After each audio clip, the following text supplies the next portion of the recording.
Так, ну что? Let's start. Well, because the time is now for the session to begin, I'd like the broadcast to be switched on. Dear ladies and gentlemen, dear members of the Dissertation Council, I would like to start the Dissertation Council meeting dedicated to the viva of the candidate of Alexandra Borovskaia, who is seeking a scientific degree of candidate of historical sciences in the specialty 070003, Universal History, on the topic the Russian emigration in Sweden, the problems of relations between the diaspora, the state and society, 1918 to 1940. According to the decree of St. Petersburg State University dated 4th of August 2017, I, Vladimir Ivanovich Fokin, is appointed chairman of the Dissertation Council. Also, in the Dissertation Council, the following esteemed colleagues are part of: Vladimir Nikolaevich Baryshnikov, Doctor of Historical Sciences, Professor, Head of Department of History of New and Modern Times, St. Petersburg State University; Klaus Joran Carlson, Doctor of History, Professor of the Institute of History of Lund University;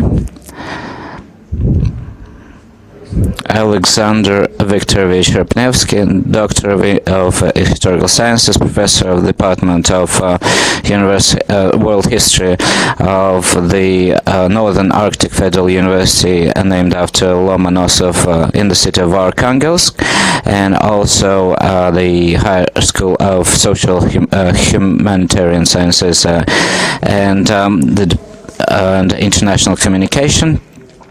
And also Alexander Ivanovich Rupasov, Doctor of Economic Science of Historical Sciences, leading research at St. Petersburg State Institute of History of the Russian Academy of Sciences. And no one participates in the Dissertation Council on a remote basis.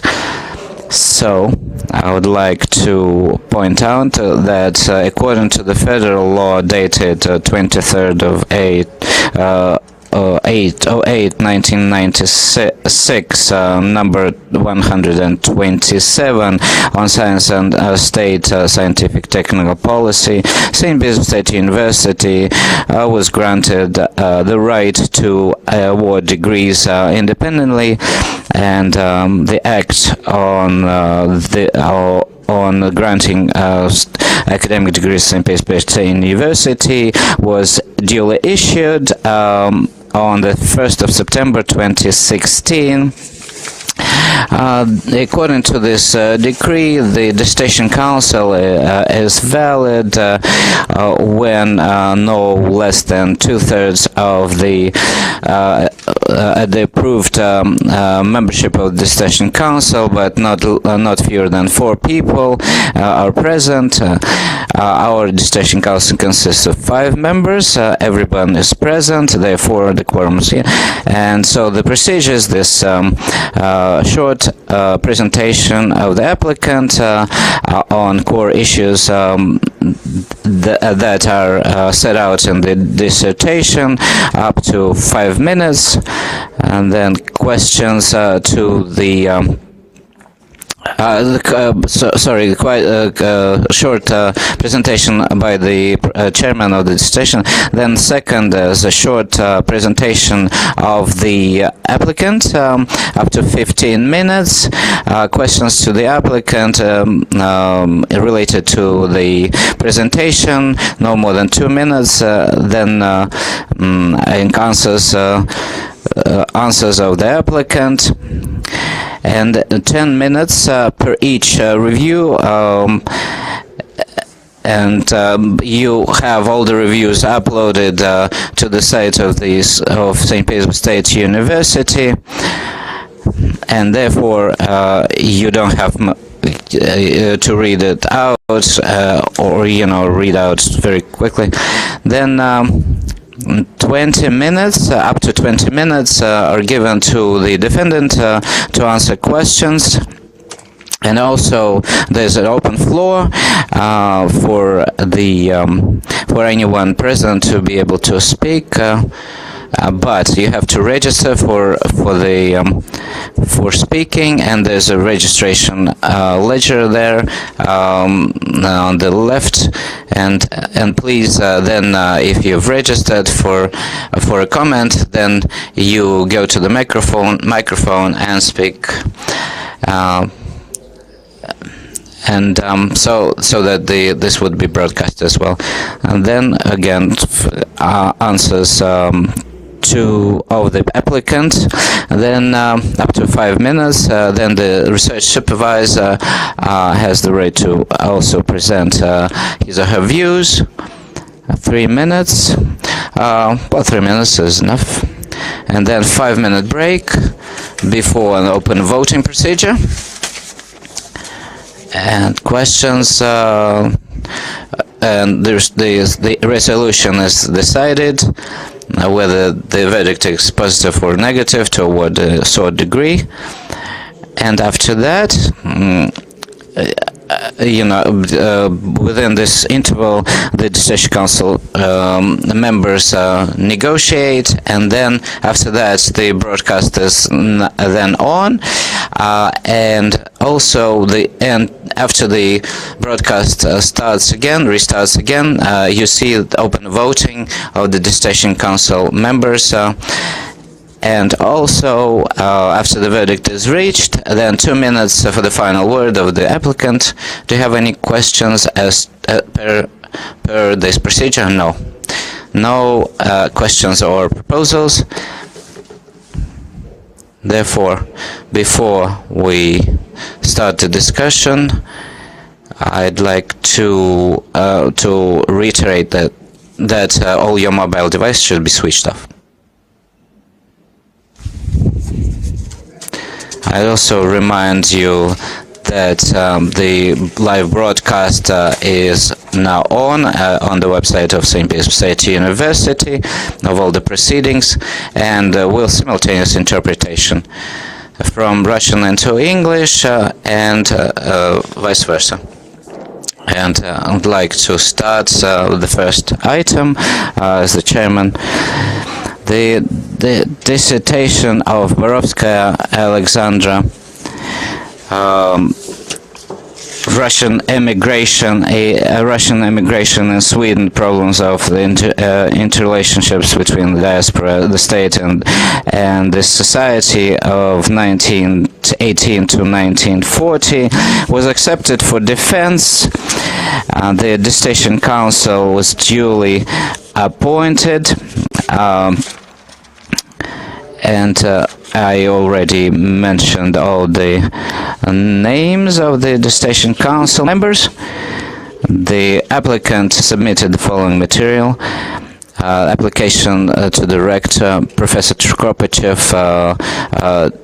for a viva, and the review of a research supervisor, Doctor of Historical Sciences, Professor Novikov, the list of publications, 4 publications, outlining the core elements of the research, published in the journals that are listed on the Ministry of approved list of the Ministry of Education, and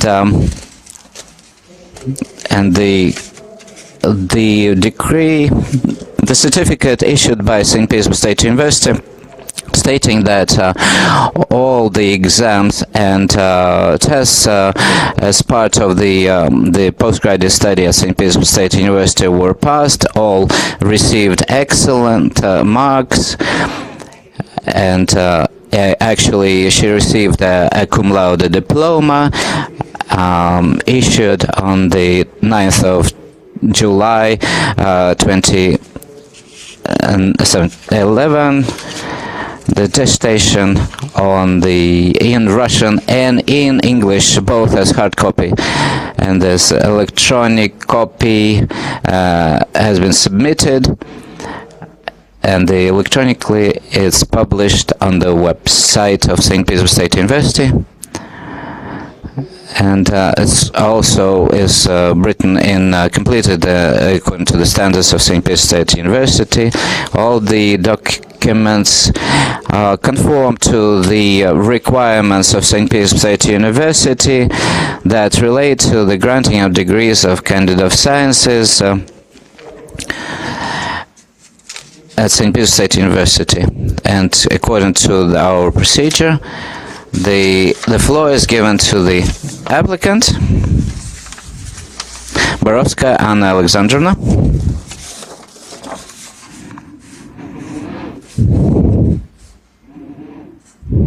Dear Chairman, dear distinguished members of the Dissertation Council, dear colleagues and guests, for your consideration, I present a thesis for the degree of Candidate of Historical Sciences on the topic Russian emigration in Sweden, the problem of the relations between the diaspora, the state, and society in 1918 to 1940 in the field 07.00.03 Universe World History. The problem of migrants, migration and migration flows, the beginning of the 21st century, are very urgent, more urgent than ever. Modern world, and in particular the European countries, are faced with the need to make adequate, timely and balanced decisions, the answers to the inflaming immigration crisis. It's about development of immigration policy and creating laws, rules, and patterns that allow immigrants to integrate into the new country and their culture. In this regard, the analysis of the historical European experience in the implementation of immigration policy is very relevant for Russia. The dissertation research is at the intersection of two vast historiographic areas. On the one hand, it is, in many respects, results from studies on the history of Russian emigration that have become, since the beginning of perestroika, and then has become possible, and is part of Russian history, and in order to understand, and we can see that by the number of publications, scientific events, and different dissertations among this vast array of works. Studies that even indirectly affect the history of the Russian diaspora into Sweden are extremely rare, and the representatives of the modern Russian community in Sweden point out that this history needs more in-depth study. On the other hand, this paper directly touches on the problems of the formation and evolution of Sweden's early immigration policy of the 1920s, early 1940s. Swedish historians are very attentive to these subjects, and in comparison with other historical periods, there are few works, and these two directions results in the research questions that I cover in this, and why was the Russian diaspora in Sweden was not so numerous, and the correlation between Swedish immigration laws and the migration flows from Russia, and the principles of work of the Swedish state bodies and officials with refugees and immigrants from Russia at various levels are studied, and the factors that determine examine the immigration policy of the European state at modern times are also indirectly touched. So, of course, the cultural attitudes and the state organs, although the culture changes, but it's very, in Sweden, it's very conservative as well as the state. In connection with this, the subject of the study was a complex of relations between the Swedish state and society and Russian immigrants, the attitude of the Swedish authorities and citizens as a general category, to Russians as a general category of foreigners, specific individuals. To realize the goal is to identify these characteristics, and specific objectives were set out to establish the relationship between the immigration policy of Sweden and the influx of immigrants and refugees from Russia on a designated time interval, to analyze individual cases and of consideration of cases of Russian refugees in relation to issuing permission to enter or stay in the country, to identify common factors that influence Sweden's immigration policy and attitudes toward foreigners in the first half of the 20th century, to consider special factors, to analyze various factors that have influenced the attitude of authorities and individuals to Russian.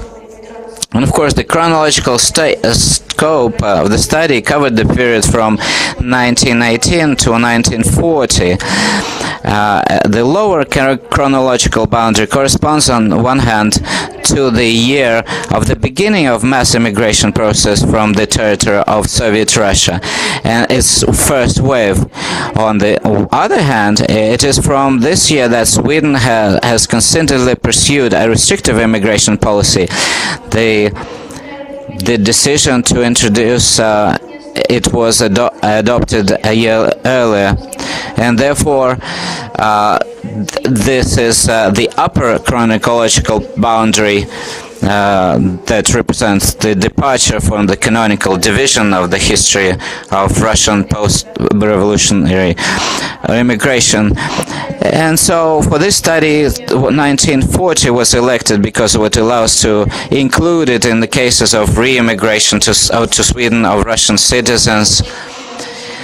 So I look at their sources in the four archives. The state of the archive of the Russian military archive in Moscow, the state archive of Sweden, and Stockholm city archive. And I look at the legislation of Swedish government and some bylaws and protocol of different committees that have to do with refugees. One of the key places and key moments in this legislation is the correspondence between officials and also between the officials within themselves and consuls of different countries. And also I looked at the personal profiles, personal cases of Russian emigres, and I look at the Orthodox parish of Stockholm, and because there's a lot of information about the activity of the Russian diaspora events, and I also looked at some memoirs, not very numerous, and correspondence of personal origin. The work is divided into 3 chapters. The first chapter examined the stages of Russian immigration to Sweden in the context of the development of the Swedish immigration policy. And the second chapter is devoted to an analysis of the factors that influence the Swedish immigration policy, the attitude towards immigrants and refugees from Russia. And the third chapter explores the problems of interaction between Russian immigrants and Swedish society. As a result of the study, the following conclusions were drawn. First, Sweden's restrictive immigration policy became the main factor that influenced the immigration of Russian citizens after the revolution and the formation of the Russian diaspora in it. It is that explains the small number of Russian diaspora. Secondly, the decision of the Swedish state to close the country for Russian refugees in 1917, and that it was conscious and thoughtful, and this was reflected in some government measures, including the refusal of the government of Finland to the government of Finland 1919 to accept a part of some refugees and non-acceptance of the non-citizen passport holders, with the expression of direct and illegally unjustified fears of the influx of Russian immigrants as a consequence of this step. Third, the stages of the Russian immigration to Sweden in the 1920s and 1930s were directly dependent on the immigration laws of Sweden. With the increase in the late 1930s,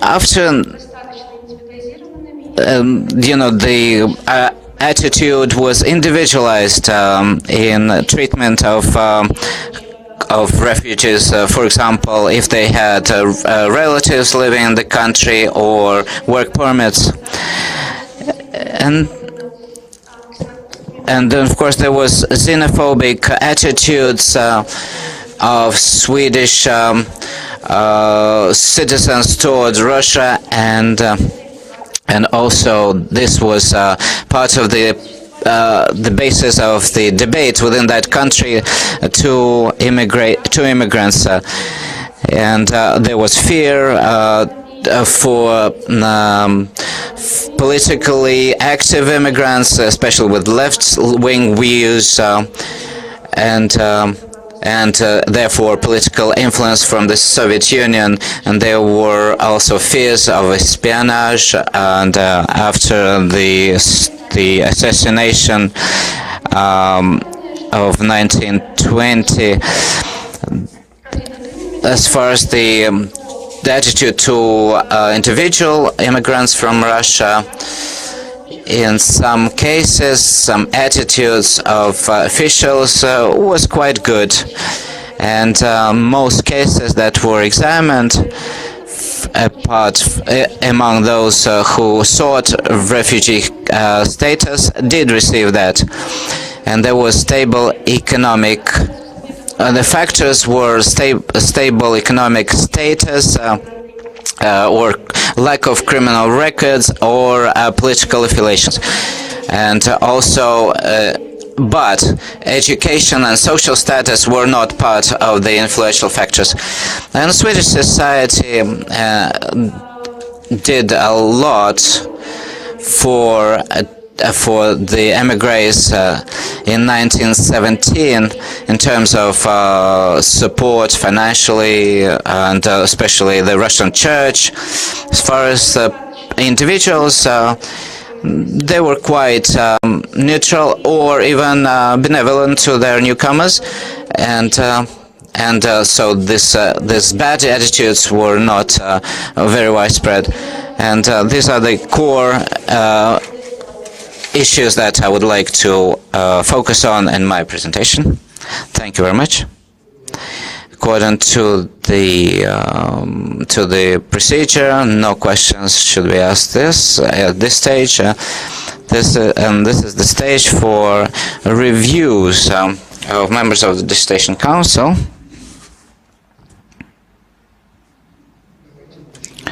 Let's start from the order of how we're seated. Well, let's start from the right. The topic of the dissertation of Anna Alexandrovna is not only relevant because it's It's related to the 100th anniversary of revolutionary movements in Russia, and that impacted a lot of countries, including Scandinavia, but also because the modern Russian society focuses on the diaspora and attitudes to Russian diaspora and abroad. And well, we have, of course, taken into account that immigration policy is a very huge issue today, and of course this research contributes to the debate in this area.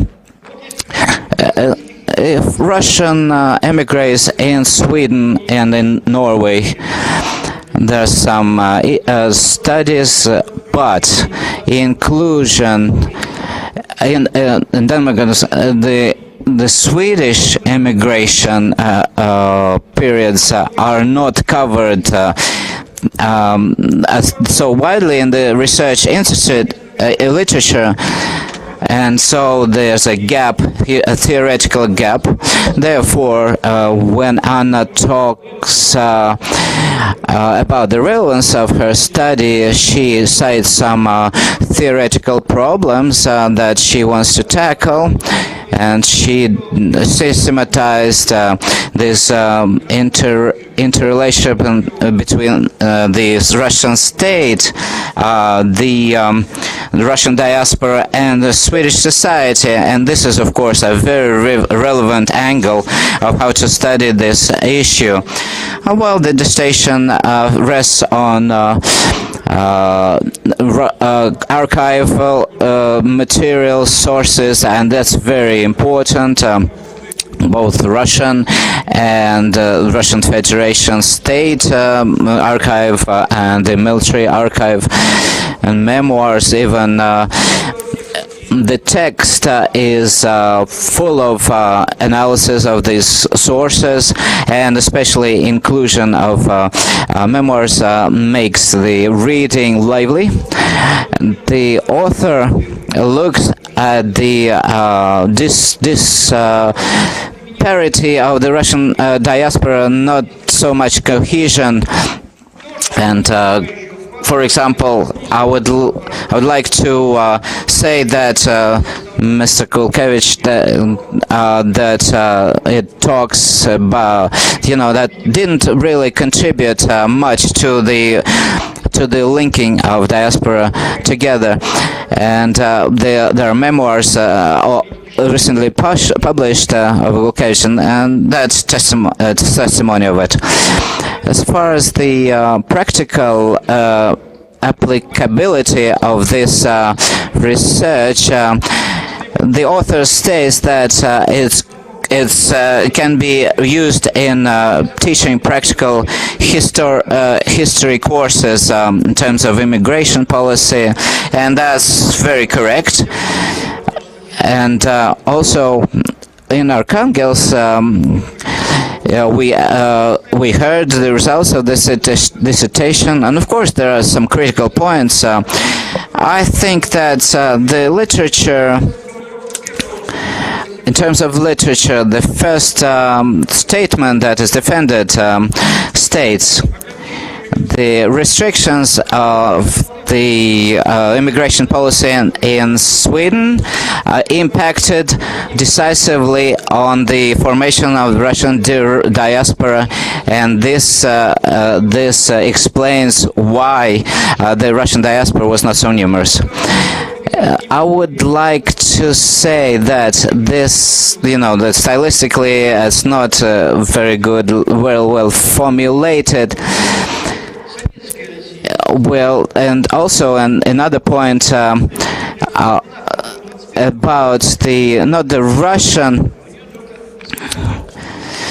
the Soviet Union, Soviet Russia. It was not the Soviet Union at the time, which was created in 1922. And as far as there are some contradictions between the statements that the the immigration policy was negative to newcomers, but in another passage she says that the attitude of this the Swedish state and Swedish society was neutral. But in another passage, she talks about xenophobic attitudes, and I would like to compare Norwegian situation, Norwegian situation and Swedish situation. In Norway, there was no xenophobic attitude, and so it's good to compare these two countries. Well, on the whole, this dissertation conforms to the standards set out for the works of this level, and my critical points don't really diminish the relevance and the quality of the dissertation. And so, conceptually, I don't have any disagreement with the defendant, and take into account that the dissertation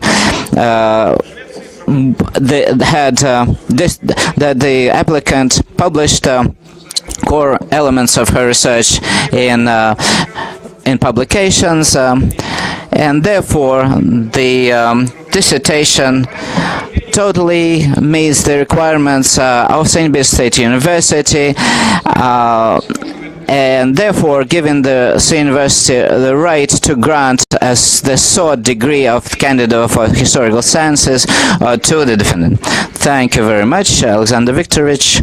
And then the floor is given to Professor Baryshnikov.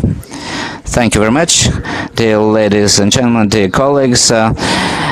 There's a whole body of Russian Swedish literature, and this dissertation is taking a valid place in this literature, and the dissertation states that there's a gap in the studies of this period of the Russian diaspora in Sweden, and the attitude of the Swedish state and society to the Russian diaspora, that in the context of the relations between Sweden and Russia was the approach that the dissertation author takes is quite unique and is quite valid. Well, the dissertation was discussed during the discussion of papers in events, Russian Swedish events in the academia, and this is a unique pioneer work, and the research is characteristic of the treatment of this diaspora according to the Swedish status between the wars, neutral one. The immigration was treated in a very unique way as well, and the colony, the Russian colony, was had special nuances. And on the whole, the structure of the work is quite logical, especially meeting the standards of historiographical research, and the analysis of the stages of historiography of the Russian immigration in Sweden are covered, and the dissertation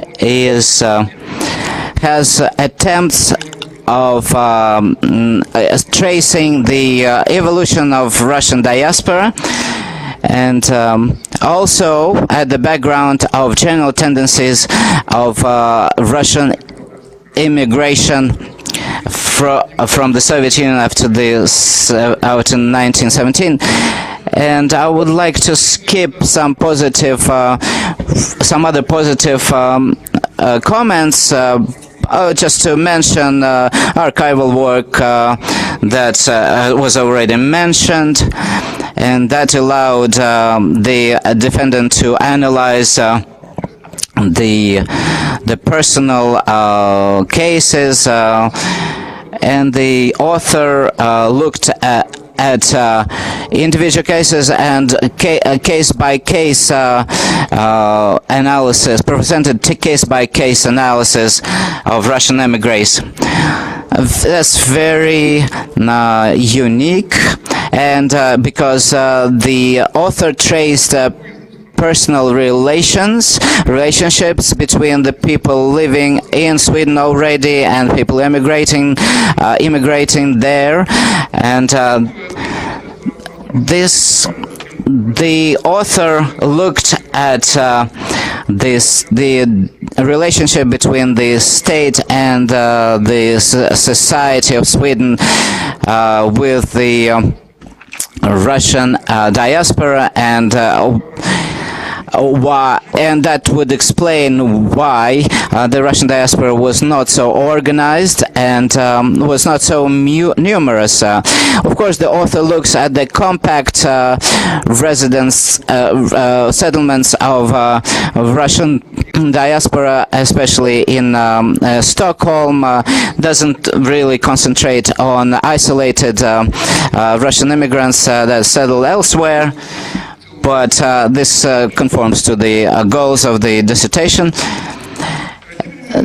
The critical point is that there's the author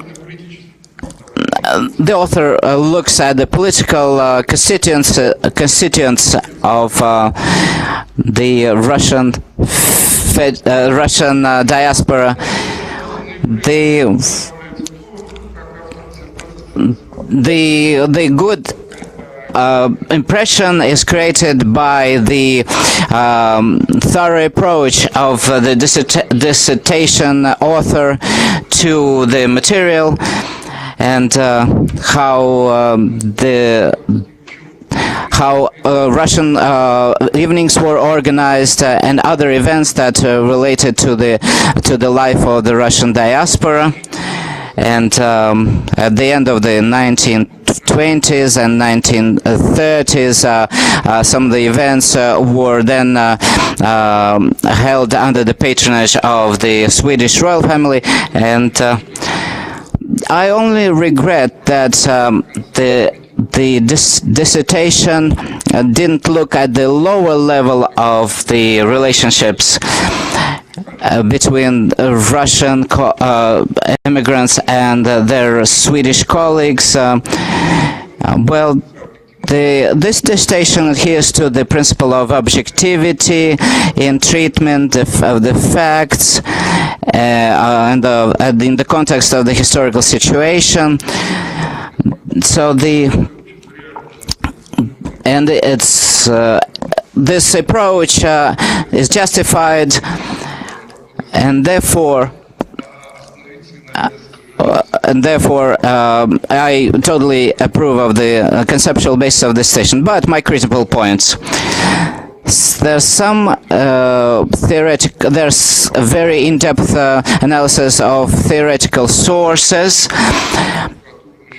and it's very professional, but the author doesn't ignores some sources that relate directly to the subject matter. First of all, she had to look at the 2-volume memoirs of Ambassador Kollontai, because the author says that the diplomatic ties were very weak between the Russian diaspora and the Soviet representation. So this is a lacking point there. Also, and of course Kollontai represented the Soviet mission, and she presents quite extensive views on how the Russian diaspora was developing. And also, I would like to state that the dissertation had to touch on the memoirs of Zoya Voskresenskaya, member of the NKVD, the foreign intelligence, because and also I would like to stress that you shouldn't only once mention the monograph of Gudenich that talks about this period, because the Russian colony contributed to the development of Swedish society, and they observed the difficulties that they're facing. And also, I would like to say that there was an immigrant that was married to the a member of the Russian or the Swedish writer's family, and who entered and then became a Russian ambassador. His memoirs are very, very important, and also his life is testament that some members of the diaspora made inroads in the Swedish society. And also, I'd like to say that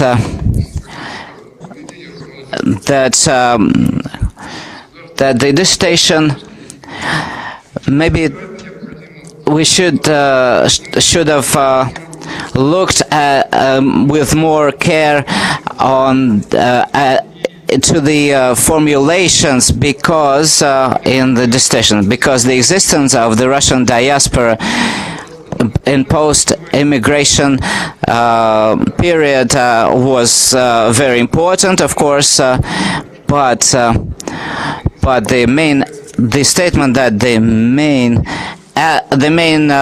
tenets that this period was very badly studied or very understudied is not true. Of course, the dissertation author is a bit careless in some passages. I cite some the page numbers where there are stylistic mistakes and grammatical mistakes, etc. And also some passages are quoted in Swedish that are not translated, and of course it doesn't allow the reader to understand what they mean. So they should, the dissertation should have supplied translations.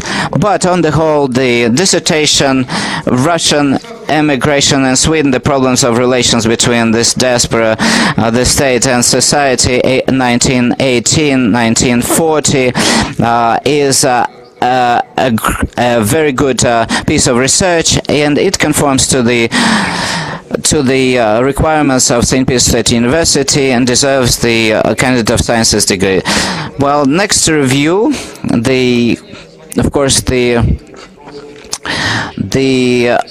my review is uploaded on the website of St. Peter's State University, and of course, my critical points are of marginal character, and they don't really diminish the validity of the research. What would I like to say? Ms. Borovskaia is not is not someone who I call the people who are in the academic field because it's in vogue, and because the research about Holland and Sweden and Norway, etc., and other countries were studied, but Sweden was out of the scope, and Stockholm especially, and not very many researchers turned to this area, and because it was not fashionable, because the Russian diaspora was not so numerous, and so,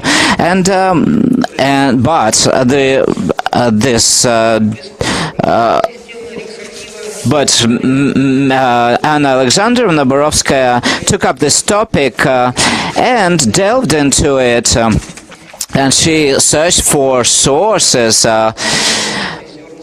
She found these grains of truth in many archival works, and but maybe she was even helped by her intuition in looking for these grains. But I would like to say that first, when Anna Alexandrovna treats the racial question, the racial aspects of immigration policy in Sweden, she had to look at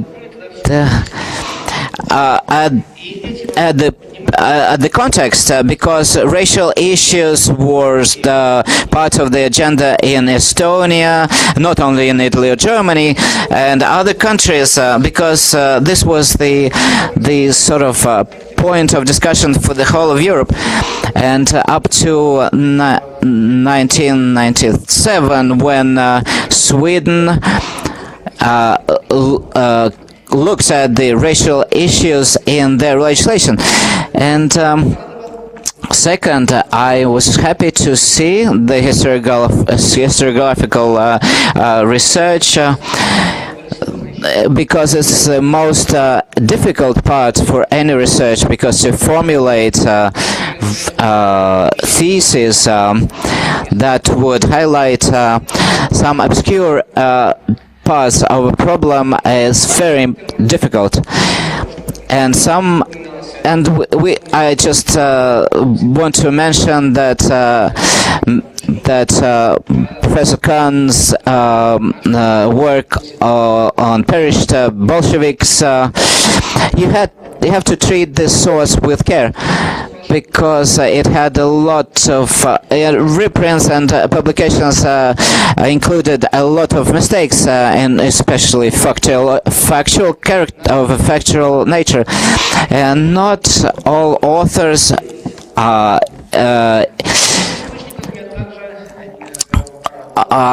in some other research that I've seen misused some facts and didn't pay enough attention to factual accuracy. But in this work, it is there, and but there's some drawbacks, because you didn't look at the issuing the exit visas in the Soviet Union, because the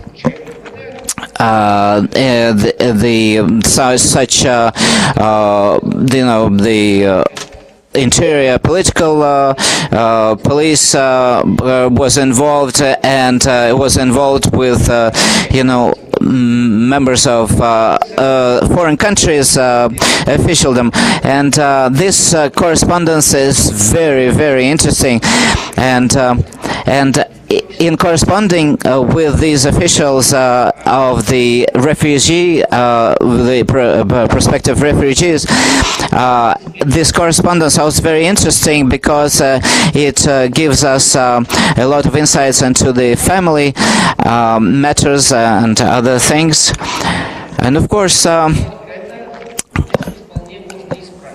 I would like to stress that isolated treatment of Russian emigres in Sweden and in Norway, and this lends itself to the lack of whole vision of unified vision of the immigrant flows. If there are and to the formation of immigration policy of European countries on the European level, and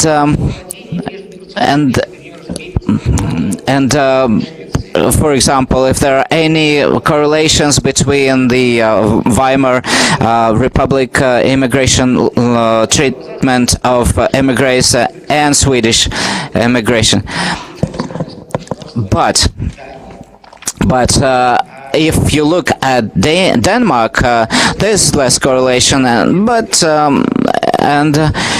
what I would like to stress as well, that what deserves that the thesis needs some redacting work, but this is a manuscript, and therefore it can be redacted. But on the whole, conceptually, it's a valid piece of research and deserves the degree, the third degree. Please, Mr. Klaus. Thank you.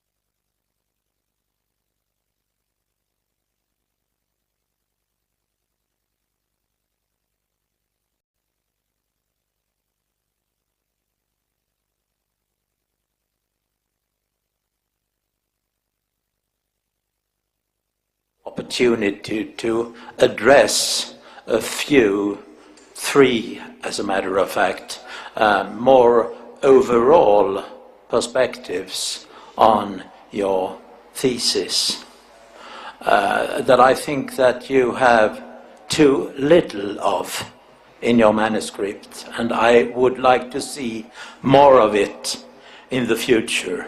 Maybe it's like swearing in a Russian church to say this, because I know very little about scholarly culture in Russia, but nevertheless I would like to mention these three aspects. And the first aspect is about historical problems and historical questions, because I would like to see much more of problems and questions in your text. Scholarly problems are about the unexpected things of history, the inconsistent things, the incompatible things, the ambivalent things, the contradictory things, the paradoxical things, the dilemmas of history. And I am still, after having read your manuscript both in Russian and English, I'm not convinced of what your scholarly problems actually are. And I would like to see much more clearly, why have you written this thesis? What are the problems? And I would like to see much more of historical questions too, because if you do not pose historical questions, history is meaningless. Our questions, our address to history makes history alive. And I want to hear from you something about what questions to history have you posed.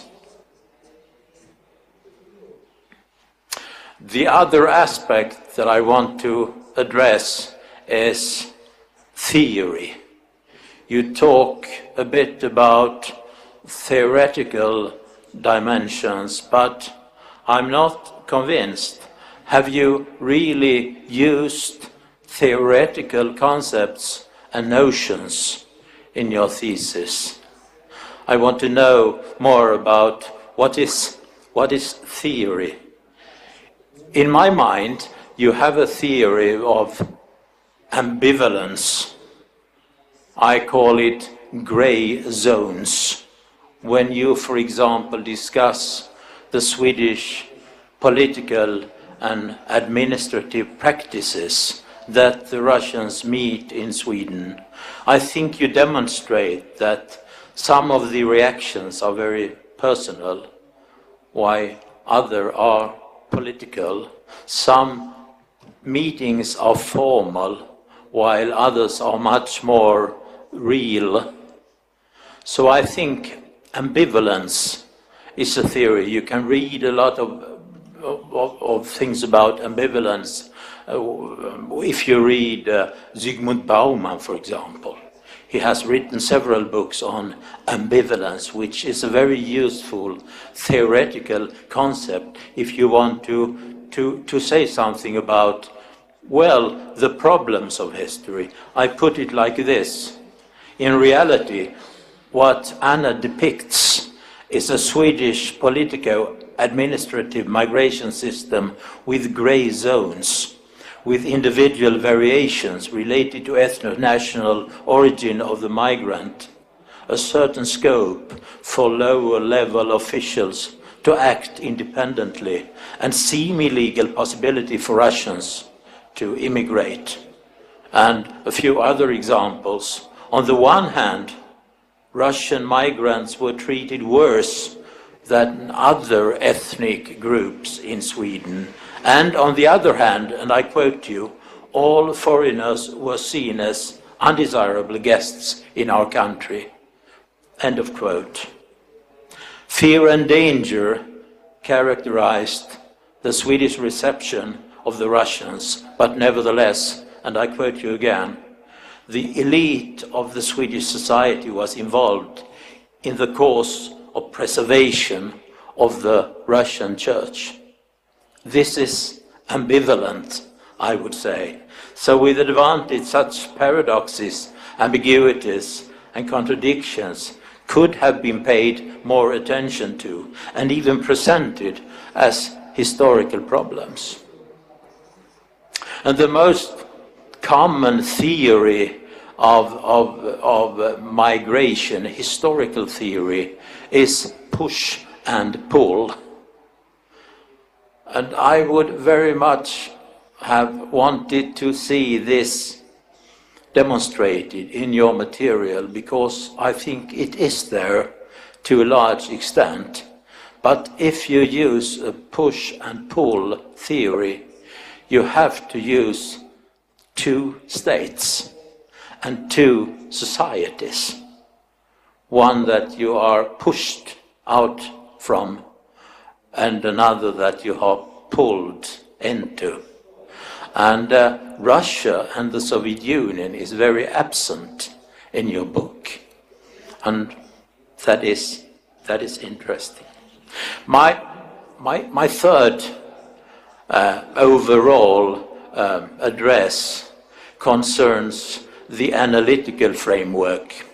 And I'm not critical about what you write, but I would like to stress that you have made an admirable thing by working on three different analytical levels.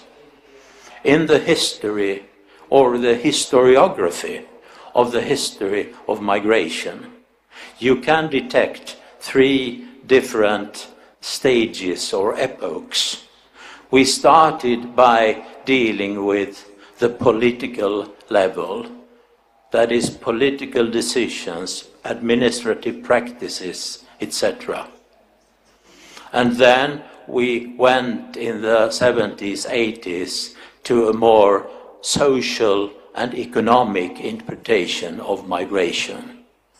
We looked at the diaspora, what was their social and economic situation. But today we have reached a third cultural level, today migration is part of cultural history, about attitudes, notions, histories, myths, symbols, etc. And it strikes me that you have this cultural dimension, but you could have expressed it more clearly, because what you are talking about are two different migration cultures. One Swedish, including racism and xenophobia, as you say, and another, the Russian diaspora's culture. And I surely hope in the future that you will develop this cultural understanding of your topic much more, perhaps in an additional essay or something like that. My end comment is, as it is, Anna Borovskaia has written an ambitious, scholarly and extra-scholarly relevant, empirically rich and analytically satisfying study on Russian migration to Sweden that clearly answers to the scholarly qualities required. Thank you.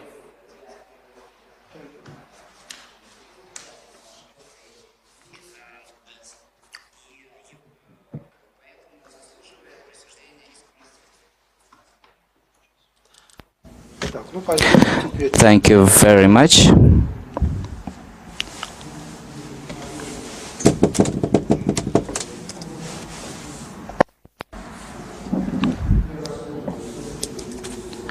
Thank you very much. I cannot hear the broadcast. I'm sorry.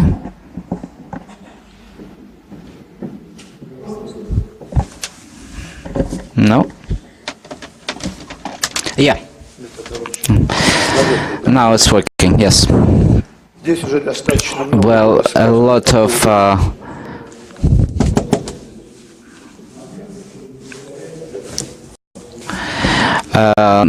of things have been said. Yes, that's working. Thank you very much. Yes, I'm going to use this microphone. I'm not going to reiterate the negative and positive sides of the dissertation. I would like to voice my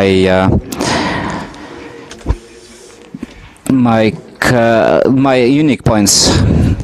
First is the relevance of the topic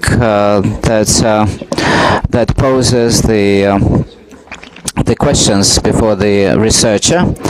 At the end of the 20th century, the beginning of the 21st century, the Russian state is facing a situation when millions of Russian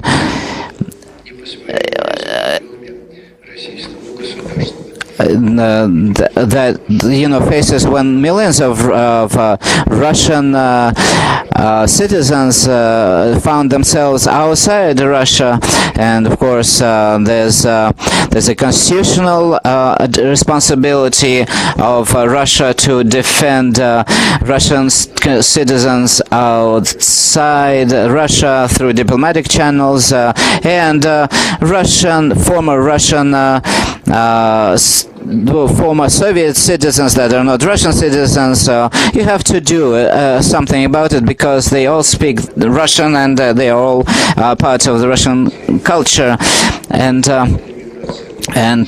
the situation with immigrants in different countries, we have to research this topic, because this is one of the most acute humanitarian problems of the end of the 20th century and the beginning of the 21st century, as relates to the Russian state. And this historical experience needs to be studied here and applied here in order to build a conscious policy and single-minded policy. And so Anna Alexandrovna studying a concrete period, and this is chronologically narrow,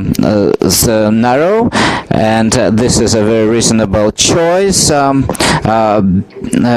this particular period, because my doctoral dissertation was also restricted to this period, and I thought that was reasonable, so I am in solidarity with because this is a very interesting period from a historical point of view. And so the work has advantages because it has generalized historical generalizations, but on the other hand, if we look at this very narrow period, it's very hard to make overarching generalizations, and of course as far as the Anna Alexandrovna goes beyond this period, and maybe it's controversial, because if you look at the 50s, 1950s and 1960s, the station doesn't have enough historical material to substantiate your statements. But thank God, mainly this station deals with the period concerned, and we just heard that the questionable quality of the station is the scope of material, the archival, 11 archival holdings, 4 archives, and 8 foundations from Sweden, etc. And that's a plus, of course. And just a few words about my critical points, what I thought. First one, the immigration policy of any country, including Sweden, is dependent both on the domestic policy and the external policy, and the internal and the internal context, and you had to include the Russian-Swedish political ties and diplomatic relations, because these impacted, and the relations between Russia and Sweden were very, very controversial, and both at the official level and an unofficial level. And how it impacted, it should have been underlined. And the foreign policy of the Soviet Union, of course, concerned the 3 million of immigrants that settled outside, and that was settled outside Russia, and of course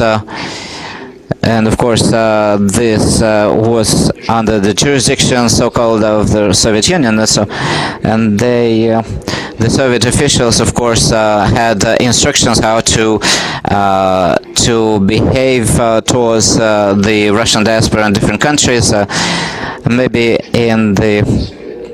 maybe for France and Germany, the diaspora was more numerous,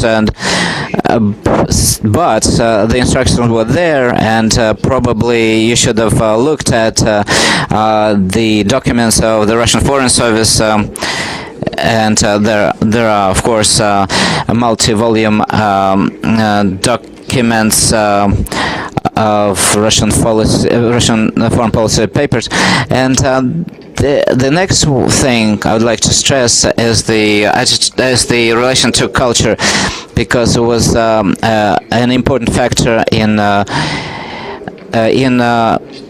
creating an attitude to Russian immigrants. This, of course, also concerned the Russian immigrants' attitude to Russian culture, and because the Soviet Union tried to prove that Russian culture was of a social democratic character, and but of course the Russian diaspora thought that the Russian culture was based on orthodoxy, monarchy, and populism, and so but in Sweden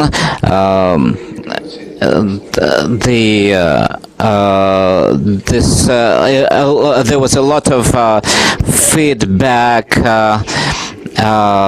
towards Pushkin events and other events, and the New Year events. On the New Year's, that there was a film screened, very popular film, critically acclaimed, about the Soviet Union and Russia. And so what was the impact of such events, cultural events, on the Russian diaspora is not clear. It's lacking. So this would have covered the lack of cultural illusions and so, and some of the Russian Soviet initiatives, cultural initiatives, had an impact, at least in other countries, and of course in Sweden as well. But so it would have been good to see that. And there was a society of cultural ties with foreign countries, and they had a lot of reports, published a lot of reports about the attitudes of Swedish, other Scandinavian countries towards Russia. So to use these documents of Scandinavian societies, friendship societies, would have been a very good advantage. Thank you very much. So the regulation prompts me to give the floor to Anna Alexandrovna to answer the critical points.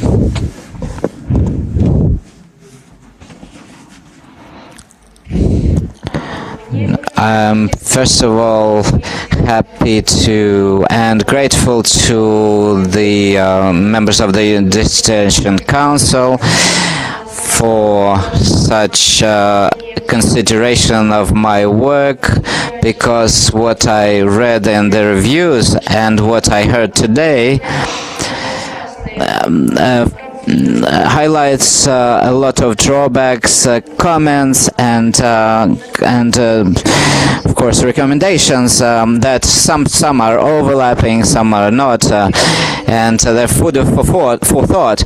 And I'm very happy to see this diversity of opinions about my research. In order to go beyond the time constraint, I would like to address some general comments across the reviews, and then after that comment on individual comments or that have been voiced here or written in the reviews. And first thing I would like to say is, and what I'd like to point out is the presence of contradictory or being able to be treated that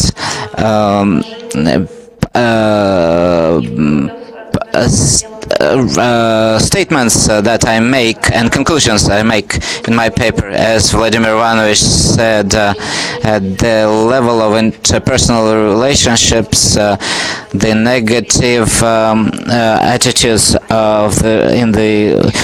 in this Swedish society were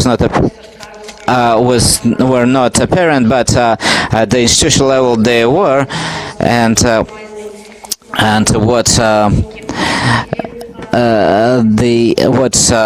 our Klaus Goer and Carlson pointed out that again that lower level officials treated cases of immigration at an individual basis, and so yes, no doubt. All these contradictions need to be addressed and commented on. They were accounted for in my work on the text, and I would like to clarify that one of the problems that was very difficult for me to work out an optical structure of the work, and if some conclusions were expressed in a more concentrated way about the contradictions,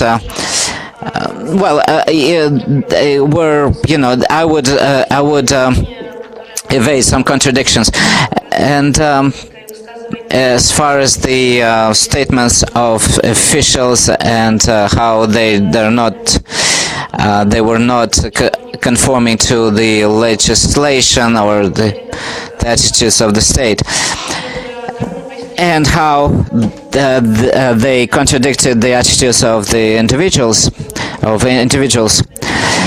and as Carlson pointed out, these paradoxes and these questions can then lead to further issues that have been covered and research questions that haven't been posed by me, and that's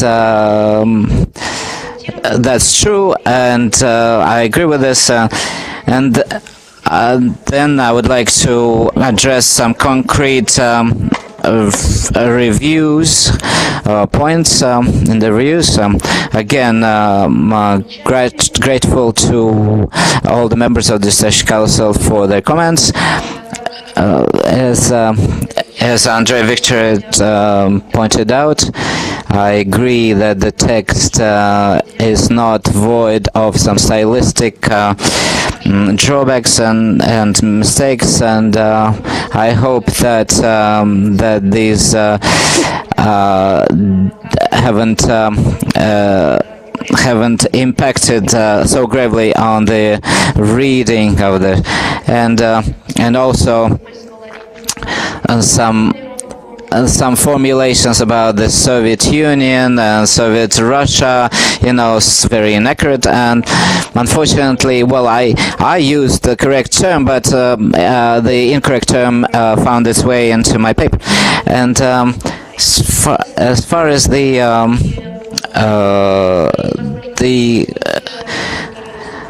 some controversial issues, why Sweden had some xenophobic views and less, some ways xenophobic news towards immigrants, and how they varied to in terms of immigrants from different countries. This is a very valid point, and it's a very good avenue for further development of my research. And I also want to point out that the lower level interaction was underdeveloped in my research. I would just want to say that the analysis lacked that, because I didn't have enough documents of personal nature, and therefore had I had that, or when I find them, I would have corrected this disbalance, and of course I agree that that Kollonta's memoirs should have been included, and Voskresenska's memoirs would have been included. And I would like to say as well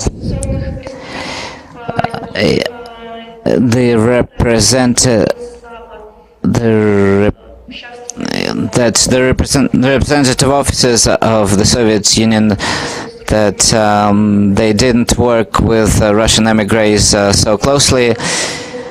On page 20 and 22, the formulation is incorrect.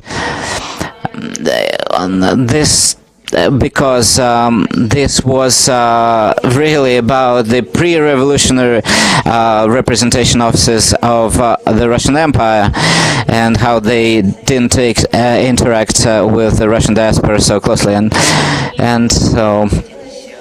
of course I would like to say that I didn't have enough access to unpublished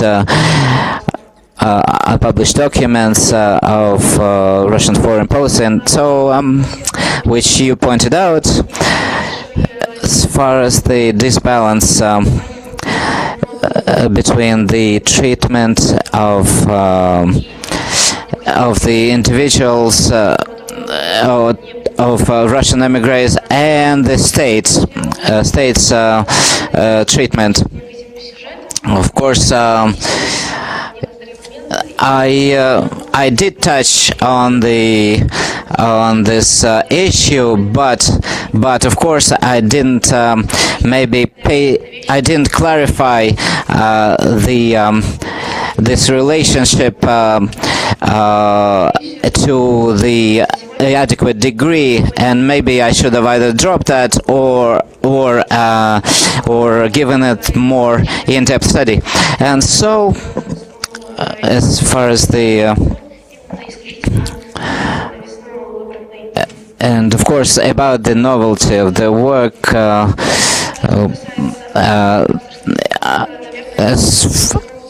and the citations and the lack of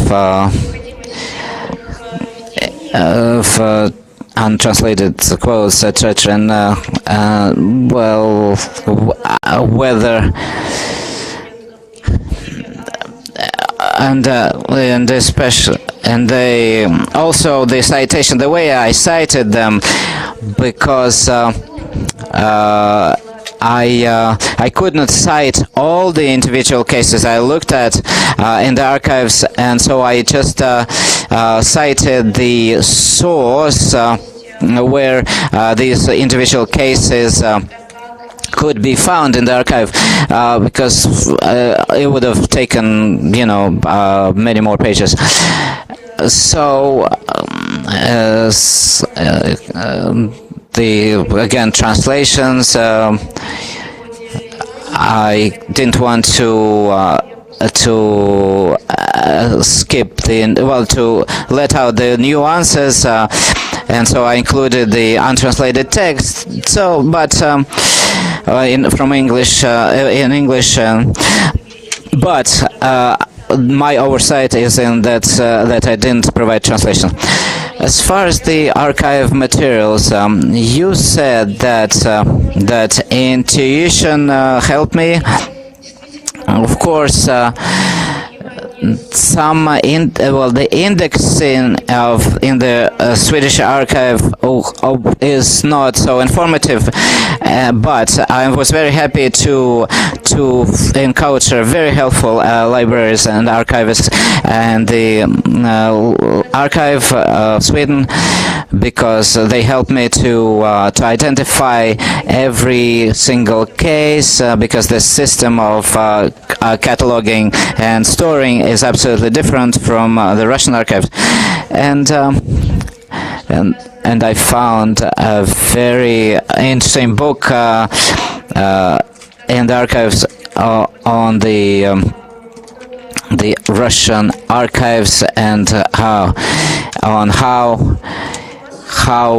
the archives are structured in Sweden and how to use them, and that was very helpful for me to understand how to work with them.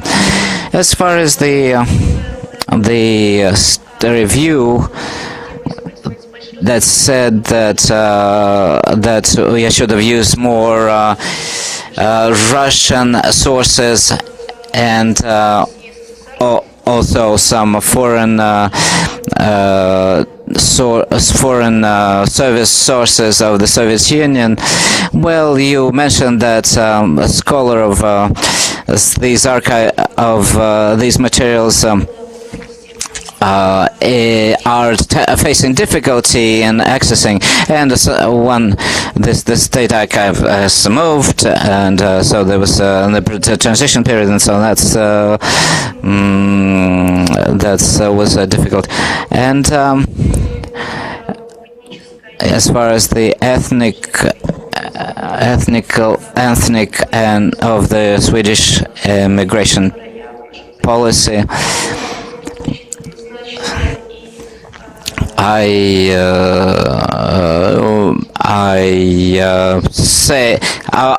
agree that in the text the formulation can sound ambiguous, but in the text I say that that there was an influence of racial rhetoric in the 1930s, especially in relation to foreigners that were not known to Sweden. And I sort of relate that to the current Swedish policy, but I don't really stress that these racial prejudices played an overarching role in the formation of attitudes towards the Russian diaspora. But they were there, and I touched upon them, and therefore I used the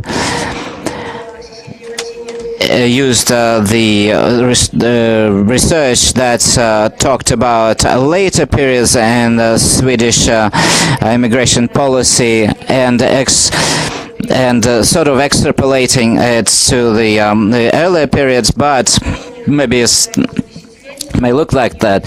But I think that there is some continuity of Swedish immigration policy, and therefore I thought that this connection could be highlighted. And so in terms of the difference between the attitude of the Swedish state to the Baltic states and Ingermanlandia and the Soviet Union, when I talked about collective asylum, granting collective asylum, it required a political decision. But in terms of individual refugee cases,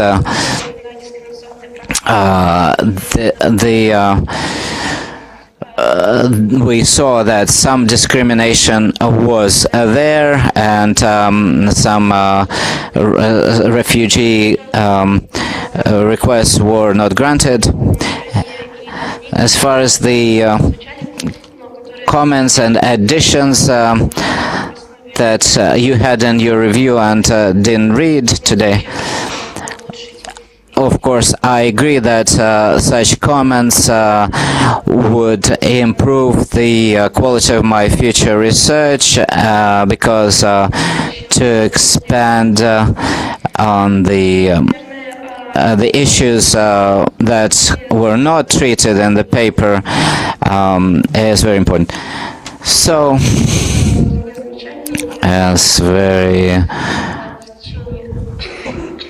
I would like to say that I took notes of Professor Carlson critiques that there should be more research problems and research issues and questions in my paper, that my paper lacked theoretical views and treatment undoubtedly, for any research, this is the most difficult thing to do, and the main focus of my work is empirical study. But I'm very happy to hear that you envisage theoretical solutions to the contradictions that I point out, and what you call ambivalence of the results. And when the officials had some sort of freedom in treating immigration cases, and in treating the regulations that they had to abide with, and so this is true, and I hope that I will have enough energy and decisiveness determination to treat those from this perspective. As far as the push and pull factors that you mentioned, that either push the immigrant out of the country or pull the immigrant inside a particular country, where you said that I focus more on the pull factors rather than on the push factors,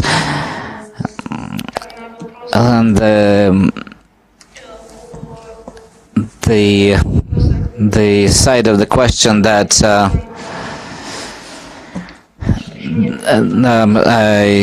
what made the immigrant leave the country, the Soviet Union, was not focused on. And this is true. A lot depended on the material that I treated, and paradoxically, I had fewer sources, Soviet or Russian sources, than Swedish sources, and maybe if I work more in the Russian archive, I would correct that. And so the next thing I would like to stress is that the cultural aspects, and what you said about that you wanted to see, not maybe critical social economic, but rather cultural aspects. Yes, of course, a lot sources dictate a lot of things. Identity issues, integration, assimilation are all very abstract categories that are very difficult to trace and to touch, really. And if we look at the sources, we don't have as many that would allow me to treat those issues. But it was very interesting for me to understand how Russian emigration in Sweden influenced the way the Soviet Union or Soviet Russia was viewed in Sweden, and that this was the most difficult and interesting questions. The role of the Russian culture, the Russian diaspora, the interrelationship of that of those factors. And when I analyze other sources, if they surface, I hope I will deduce more conclusions there. As far as the comment about that I don't focus as much on the foreign policy aspects of the Soviet state. And of course, foreign factor is a decisive one in legislation of any state that in immigration legislation, and because we take into account the neighbors that we have and even the remote countries, and of course. But it was difficult for me to trace direct linkages between the international context and the legislation, foreign policy and legislation. The Russian immigration became quite a big foreign policy problem for the Soviet Union. And thousands of Russians the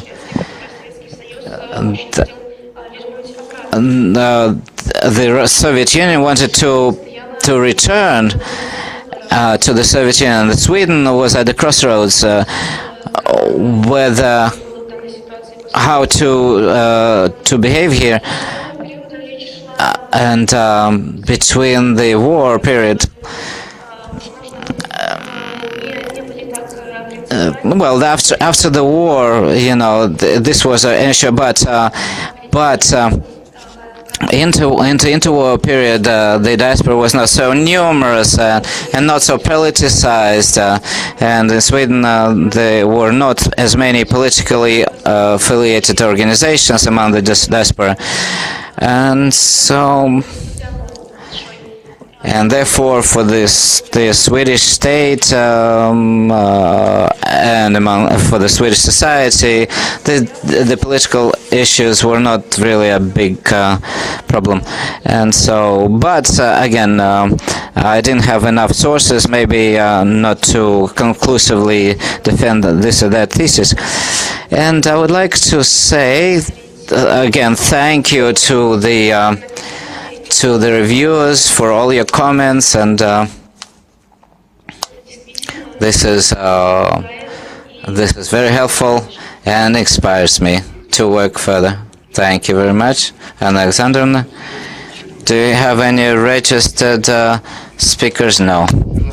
Anyone willing to speak up in relation to the dissertation? No. Okay.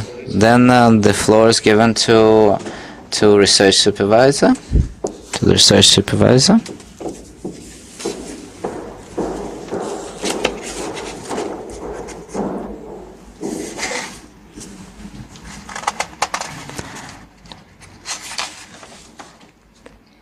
Novikova Irina Nikolaevna. Dear colleagues, I think the relevance of this research is undoubted, and the immigration flows at the turn of this millennia are changing the face of Europe and other countries, and to study this historical lessons, is very important, and the relationship between the society, the host society, and the newcomers is very important to understand the processes that are taking place today. I would like to stress the academic importance of this, research importance of this work.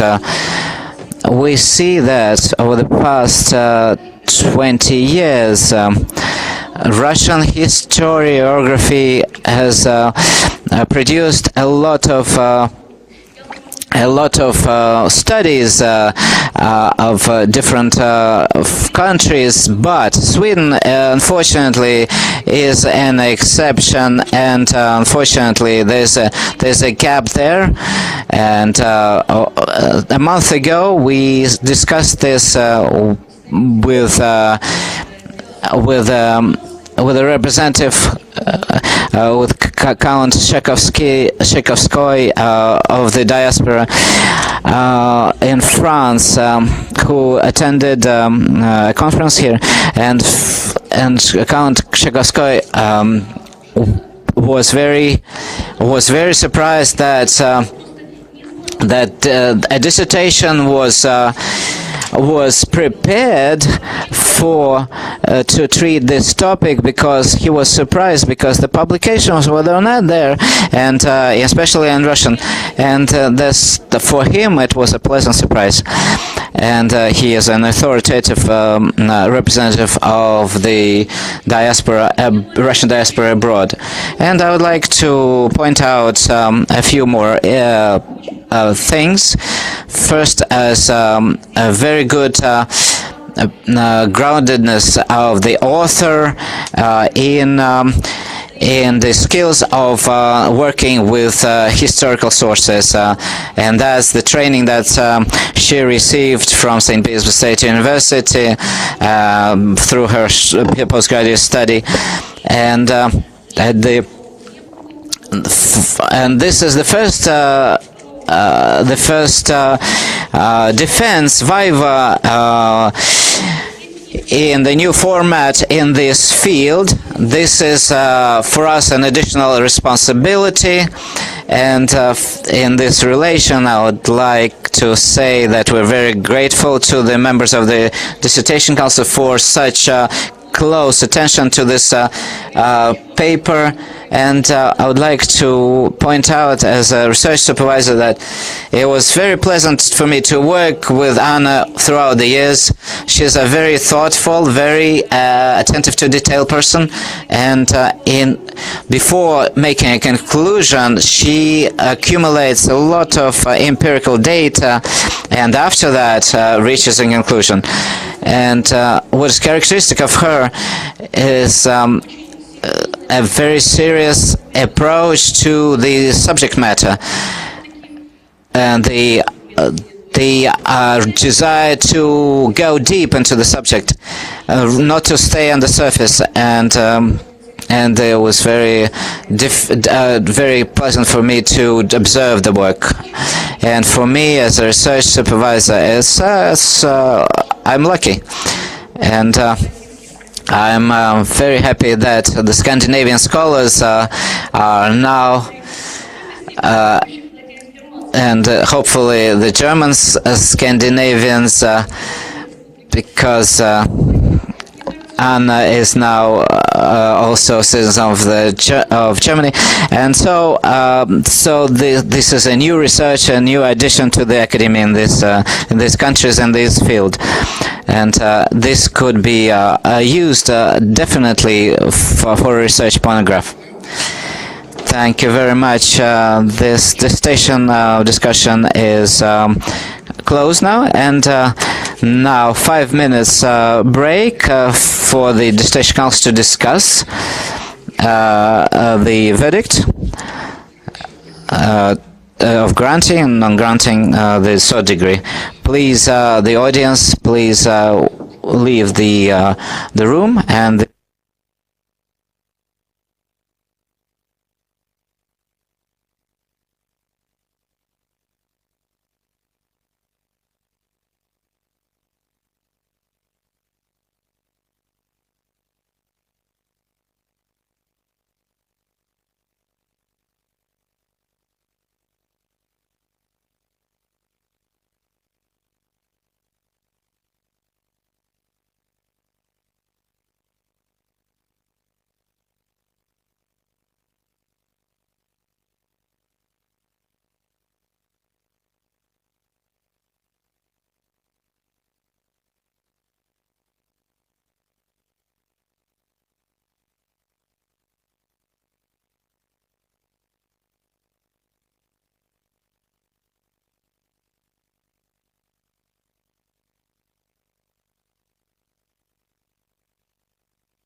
Включите.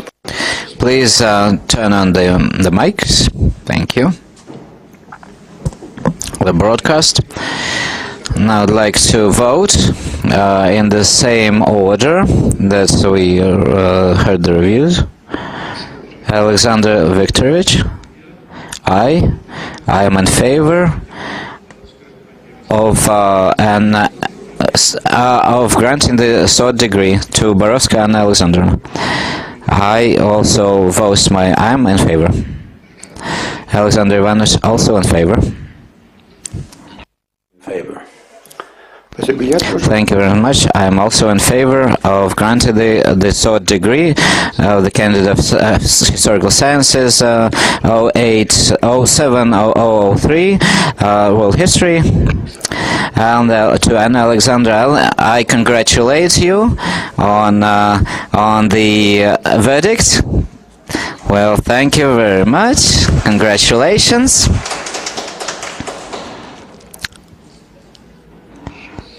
So, dear ladies and gentlemen, members of the audience, out of the 5 Dissertation Council members, 5 voted in favor, no one voted against, and no abstentions. And therefore, the resolution was reached that the granting of degree should must take place. And the resolution, no need to formally. Well, this is all clear, yeah. So the final word to the defendant.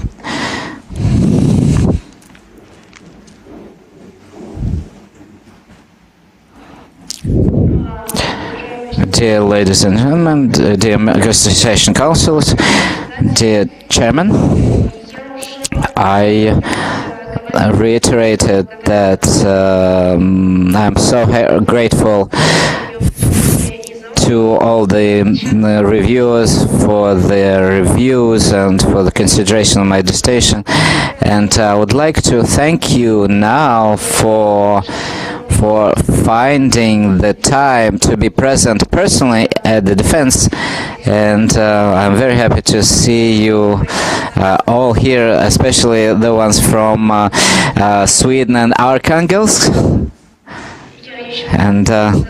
and thank you again. And secondly, I would like to thank my research supervisor Irina Nikolaevna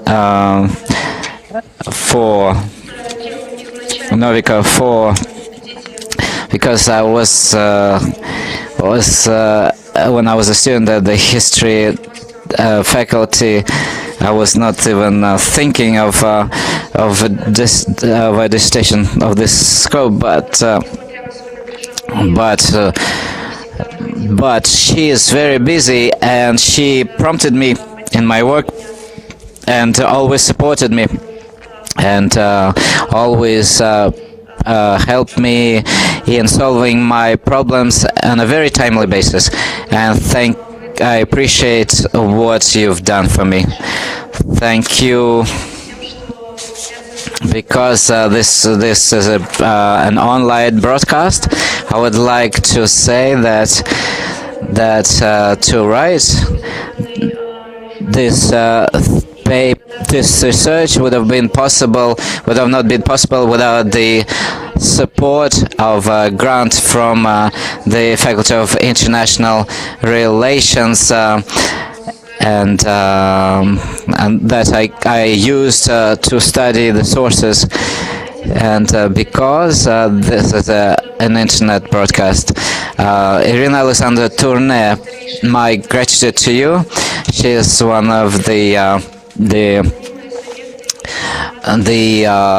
oldest representatives of the Russian diaspora in Sweden for her warmth, and we wrote a number of papers together, and my family is here, and Alexandra and Alexander Sergeyevich and Vera Sergeyevna, who my mother my dad, and who always support me in my work. And thank you to everybody, to all those who have come here, and anyone who is listening to us online. Thank you very much. Any comments as to the procedure? No. No comments. So therefore, I would like to say that the Dissertation Council